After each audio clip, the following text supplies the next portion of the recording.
The cessation of firing and military action was something which was negotiated directly between India and Pakistan. We made one thing very clear to everybody who spoke to us.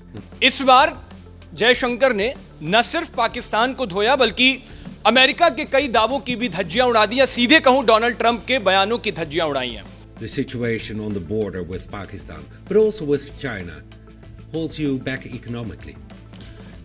Well, it's a very interesting question which you are asking me as a European. सरकार की प्राथमिकता है पहले देश को सुरक्षित करना.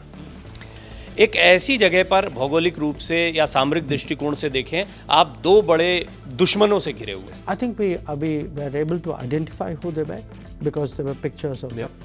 खास तौर पर चीन, क्योंकि पाकिस्तान जो कुछ करता है वो भी चीन की शह पर करता है. And where was the US in this process? Well, the US was in the United States. इस तरह के जो हमले होते हैं उसका कड़ा और करारा जवाब भी देना है और साथ में इकोनॉमिकल ग्रोथ को भी आगे बढ़ाना है. नमस्कार, भारत एक्सप्रेस देख रहे हैं आप, आपके साथ मैं हूं उज्ज्वल मिश्रा. विदेश मंत्री डॉक्टर एस जयशंकर का सबसे ताजा इंटरव्यू आया है जिसमें उन्होंने कई बड़े खुलासे किए हैं हाल के दिनों में जो पाकिस्तान और भारत के बीच जो वॉर हुआ, तनाव की स्थिति पैदा हुई. इस इंटरव्यू की हर छोटी बड़ी चीज को समझने के लिए हमारा साथ देंगे हमारे सलाहकार संपादक doctor Praveen Tiwari sir.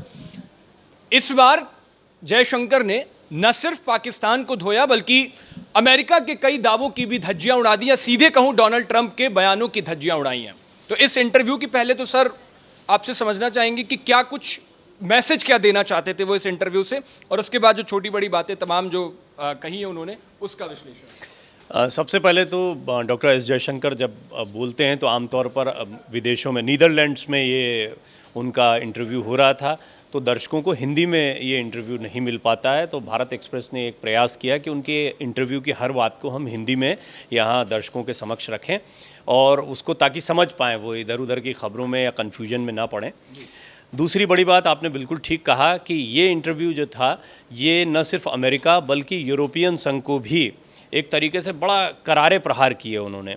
S Jaishankar एक अलग तेवर में दिख रहे थे. वो जानते हैं कि दुनिया की एक छद्मता है, उस छद्मता को बहुत स्पष्टता से रखना बड़ा ज़रूरी है.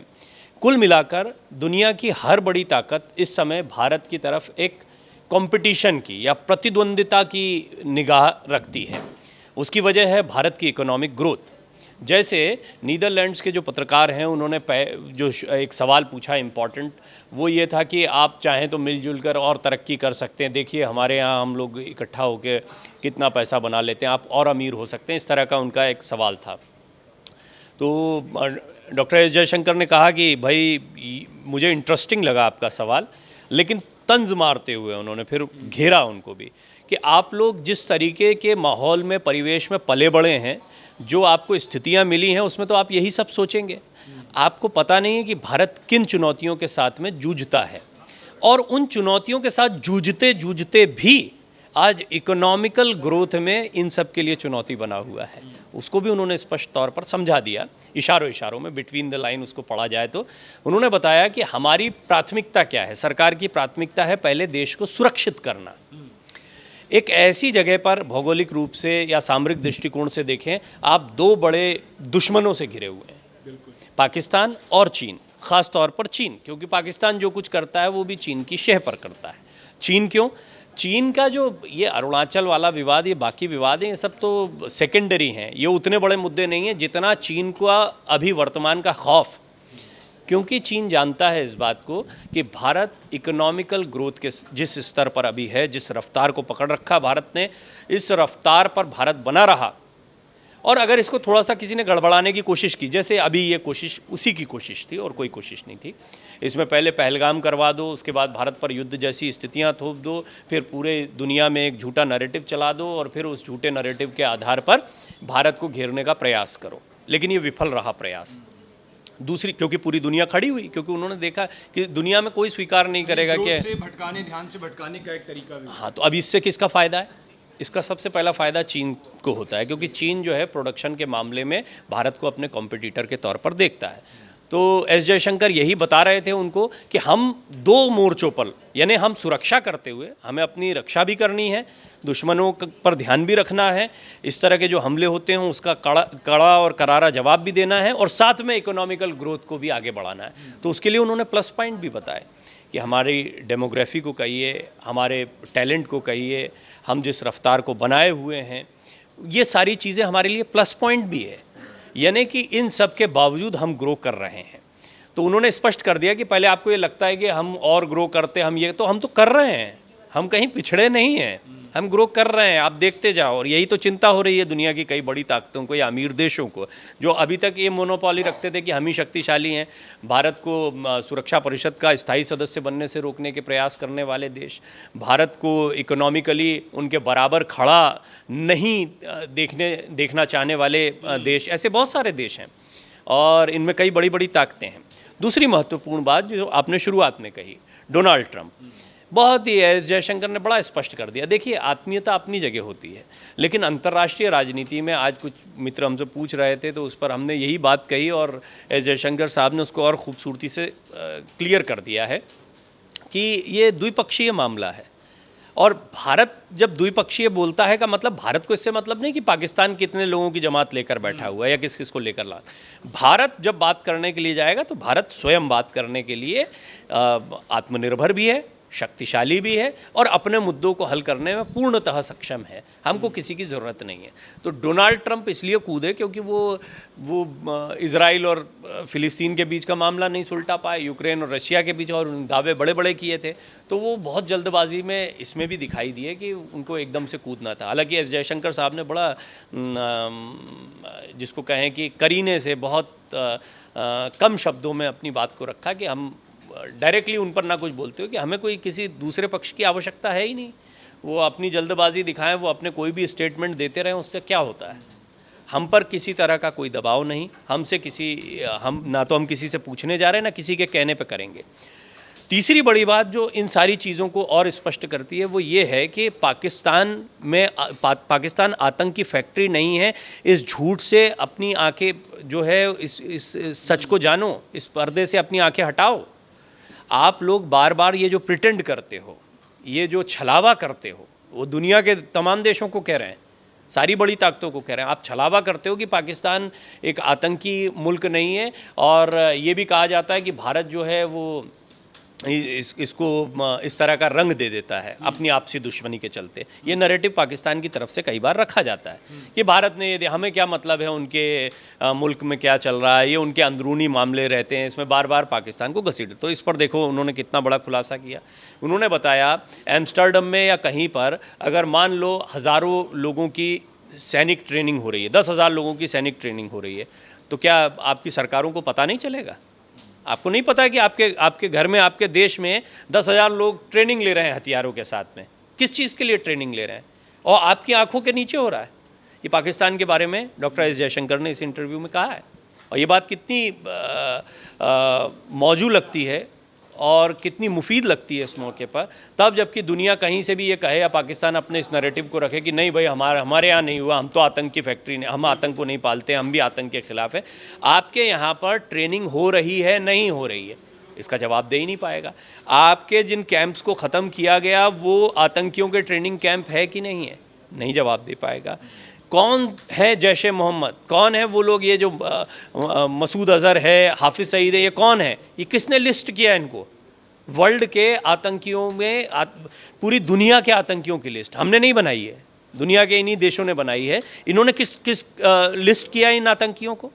जब इन आतंकियों को आपने लिस्ट किया है, ये वहाँ रहते हैं, ये ट्रेनिंग कैंप चलाते हैं, तब आंखें क्यों मूंद लेते हो? ये क्या छद्मता है, ये क्या छलावा है? डोंट प्रिटेंड, ये उन्होंने कहा डॉक्टर एस जयशंकर ने।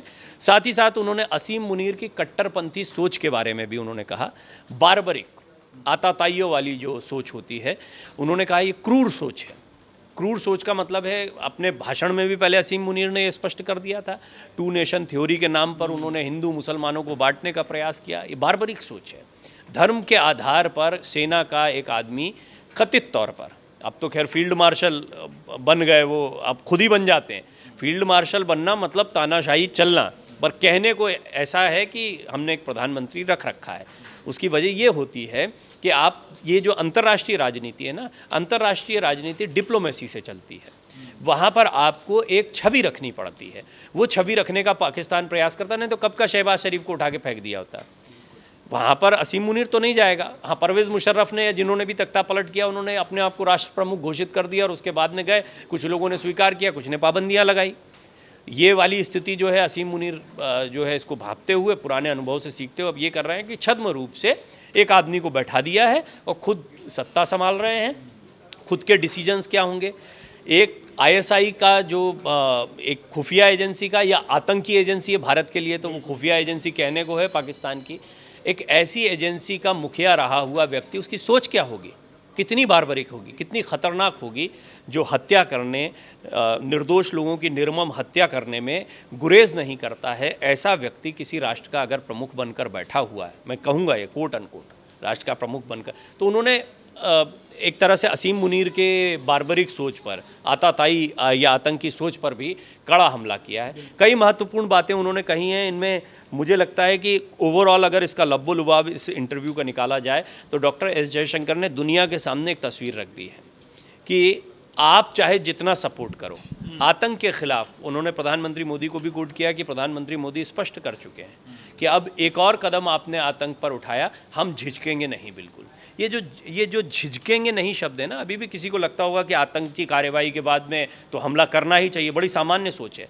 लेकिन वो नैरेटिव जो बार बार रखे जाते हैं कि नहीं नहीं नहीं ये तो कोई और मसला, पहले इसकी जांच पड़ताल कर लो, पहले देखते हैं किसने किया है, और जब क्लियर हो जाएगा तब इस पर बात की जाएगी, फिर उनको बुलाया जाएगा भाई क्यों किया। ये सब नहीं चलेगा अब नहीं। टाइम टेकिंग क्या, आपका मकसद क्लियर हो जाता है। आप इस पहली बात तो ये झूठ आप भी बोल रहे हैं, वो लोग भी झूठ बोल रहे हैं, वो देश भी झूठ बोलते हैं जो इस बात को स्वीकार नहीं करते कि पाकिस्तान में आतंकी पनपे हैं। उनको क्या सबूत चाहिए, उनके पास सारे सबूत मौजूद हैं। यही डॉक्टर एस जयशंकर अपने इस इंटरव्यू में कहना चाहते थे कि आंखें मत मूंदो। यूरोपीय देशों को भी बोला, क्योंकि यूरोप में थे। नीदरलैंड्स जो है यूरोपियन संघ की अगर बात करें तो दूसरा सबसे बड़ा हमारा अमेरिका भी था सर, 9/11 के हमले के बाद गया था ना मारने। अमेरिका की बात अलग है। अमेरिका तो जहाँ 9/11 हो नहीं हो, उसको अपना हित दिखता है, उसको कोई कार्रवाई करनी है वो कर देता है, उसके ऊपर वो दबाव नहीं रहता है। अब वो उसकी वजह ये है, देखिए यूनाइटेड नेशंस में कुछ स्थायी सदस्य हैं सुरक्षा समिति में। अब ये जो सुरक्षा समिति है इसकी एक तरह से मोनोपोली चलती है, वीटो पावर आपने सुना होगा। तो बहुत सारे जब रणनीतिक फैसले होते हैं, और भारत धीरे धीरे ग्रेजुअली आगे बढ़ रहा है, अपनी ताकत को बढ़ा रहा है, भारत अपने लिए समर्थनों को जुटा रहा है, वो दौर बहुत जल्दी आएगा। हालांकि बहुत लंबा समय हो गया और इसमें कहीं ना कहीं मैंने जैसा शुरुआत में ही कहा इस इंटरव्यू में, हालांकि डॉक्टर एस जयशंकर क्योंकि वो खुद एक बहुत अच्छे विदेश नीति के जानकार हैं, खुद एक डिप्लोमेट रहे हैं, तो वो इन बातों को जानते हैं कि क्या बोलना क्या नहीं बोलना, कब क्या कोट हो जाएगा, एक एक शब्द की कीमत होती है। लेकिन हम उन बातों को, उस भाव को समझ सकते हैं कि वो मैसेज अमेरिका को, चाइना को, उन तमाम बड़ी ताकतों को दे रहे हैं। इंक्लूड कर लीजिए आप रशिया को भी, मैं तो कहता हूँ, क्योंकि उनका एक ढुलमुल सा रवैया रहता है कई बार। हालांकि हमारे परंपरागत दोस्त हैं और हमेशा साथ में खड़े दिखाई देते हैं, लेकिन फिर भी भारत अब इस छद्मता को स्वीकार कि साथ में हो तो साथ में रहो, और साथ में नहीं हो तो साथ में नहीं होने का ढोंग तो मत दिखाओ। कम से कम पाकिस्तान के साथ में हो, उसको प्रोटेक्ट कर रहे हो, ये साफ साफ दिखाई पड़ता है। तो कहते हैं नहीं नहीं नहीं हम आतंक के खिलाफ, हम जानते हैं पाकिस्तान में आतंकवाद है, हम जानते हैं पाकिस्तान में, अरे है तो ख़त्म करने दो ना, उसको ख़त्म करने दो। तो ख़त्म करने से हमको कोई रोक नहीं सकता, ये बात भी स्पष्ट कर दी, क्योंकि हम किसी का अब अड़ंगा स्वीकार नहीं। कि आपने कहा एक एक वर्ड की कीमत, मतलब वो जानते हैं कि उसमें क्या हो सकता है। अब अमेरिका के बारे में खुल कर के उन्होंने बोला है, अमेरिका की बात अभी आपने की है कि उसका एक अलग ही रोल है। अब जब उन्होंने ये बात खुलकर अमेरिका के सामने बोली है, तो अमेरिका, जब हम खुलकर नहीं बोल रहे थे उससे पहले तक अमेरिका लगातार, अभी कल ही व्हाइट हाउस से फिर प्रेसिडेंट डोनाल्ड ट्रंप ने बोला है कि हमने दोनों देशों के बीच मध्यस्थता कराई है। अब जब जयशंकर के इस इंटरव्यू के बाद अब अमेरिका ऐसा तो नहीं बहुत खुलकर फिर सामने आ जाएगा, और इस बार नहीं, इससे हमें क्या फ़र्क पड़ता है, आ जाए, हमें क्या फ़र्क पड़ता है, अमेरिका आ जाए, कोई रशिया आ जाए, चीन आ जाए, हमें क्या फ़र्क पड़ता है, हम किसी की दबेलदारी में थोड़ी। पावर डाइजेस्ट नहीं कर पाते ना भारत, जिस तरीके से ना करे ना, भारत खुद सुपर पावर है, ये डाइजेस्ट नहीं कर पाते हैं। भारत समकक्ष है, चीन अमेरिका की नहीं सुनता, अमेरिका चीन की नहीं सुनता, पर दोनों देश है ना, एग्जिस्ट कर रहे हैं ना, अपनी अपनी इकोनॉमी चला रहे हैं, ट्रेड होता है दोनों के बीच में। टेरिफ वॉर में सबसे ज़्यादा आपस में इन्हीं दोनों के बीच में हुआ था। अरे भाई अमेरिका और चीन इतने बड़े दुश्मन हैं तो कोई संबंध क्यों है इनके बीच में? दुनिया ऐसे नहीं चलती है, दुनिया चलती है इंटरडिपेंडेंसी से। आप कितना निर्भर अपने ऊपर किसी को करते हैं, इस ताकत के साथ में दुनिया चलती है। और आज दुनिया निर्भर है भारत पर, भारत इस बात को जानता है। अब वो ताकतें हैं जो जानती हैं कि हमारी निर्भरता बढ़ रही है भारत पर, और भारत की सक्षमता बढ़ रही है कि वो और भार उठा ले।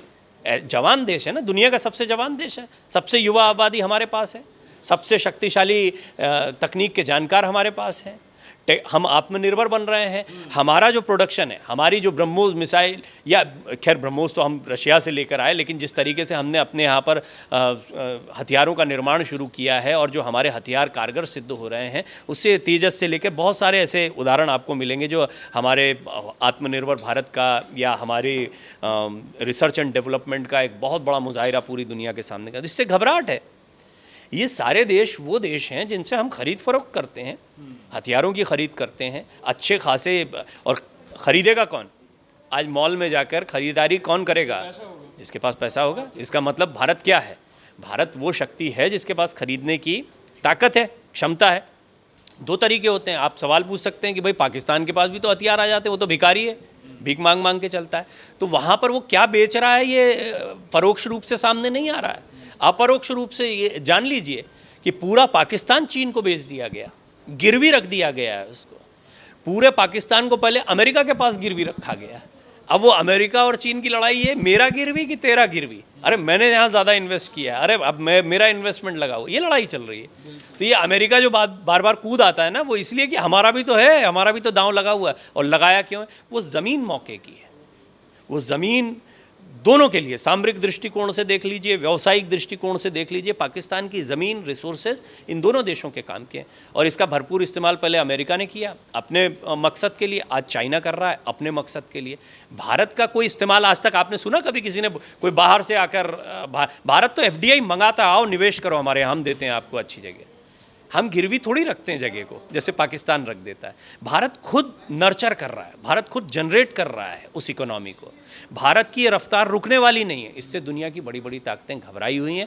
एस जयशंकर साहब का जो कॉन्फिडेंस था ना, उसने आज हर भारतवासी का सिर गर्व से ऊंचा कर दिया होगा, क्योंकि उनको समझ में आया होगा कि ये बात, जैसे हमारे यहाँ ओछी राजनीति भी होती है, आंतरिक राजनीति ओछी कह लीजिए, राजनीति में ये सब होता है, विपक्षी दल करते हैं, लेकिन अंतर्राष्ट्रीय मंच पर आप देखिए कि भारत की छवि क्या है, प्रधानमंत्री मोदी की, डॉक्टर एस जयशंकर की छवि क्या है, और किस अंदाज में वो बड़ी से बड़ी ताकत को मुंह तोड़ जवाब देते हैं। ये इस इंटरव्यू में साफ हो गया। बिल्कुल। और जो उन्होंने स्मार्टली आंसर्स दिए, उसका हिंदी में प्रवीण सर ने बहुत क्लियर मैसेज के साथ और वो क्या कहना चाह रहे थे उसका विश्लेषण करके भारत एक्सप्रेस के खास दर्शकों के लिए ये सब बताया है। खैर, इस इंटरव्यू के बारे में आपकी क्या राय है? और जिस तरीके से उन्होंने आज यूरोपीय देशों को तो दिया ही जवाब है, बाकी पाकिस्तान और अमेरिका जैसे देशों को भी साफ स्पष्ट तौर पर बोला है, उस पर आपकी क्या राय है? अपनी राय हमें कमेंट बॉक्स में जरूर बताएं। देश और दुनिया की बाकी तमाम खबरों के लिए देखते रहिए भारत एक्सप्रेस।